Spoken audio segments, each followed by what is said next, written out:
See it is like this. The prey base as such may not be going down. Oh. However, see, this is linked again to the invasive species and the forest fires. When there's instance of forest fires, as has been, I've been educated by Meera Rajesh, whom you also know well. When the canopy opens, then it because of sunlight, it creates conducive conditions for the proliferation of invasive species, including lantana and Senna spectacularis of more recent. Therefore, first and foremost, there is a need to prevent forest fires through various mechanisms. Basically, there should be more funding in the forest sector. And then there has to be a need to eradicate the invasive species. Now coming back to invasive species and prey base, what is happening is the prey, the herbivores, they cannot feed on lantana. They cannot feed on senna, as you are well aware. So they concentrate on the few small patches where perhaps grass is available. So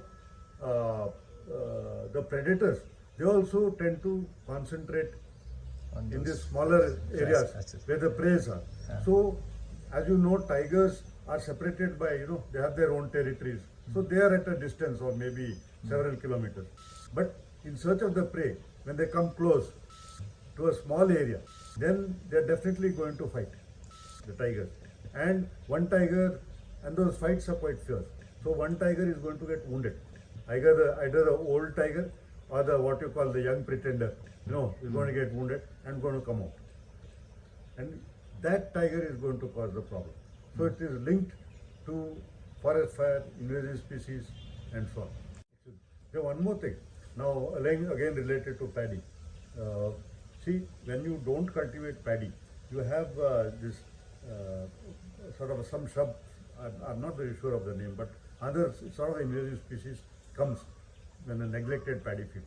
That also is a good refuge for wild boar. So they hang around there and then they go out from there. Also good refuge for tigers. Okay. Or attracting the tigers there. So again, because of paddy fields being uncultivated, that is another Okay. a consequence of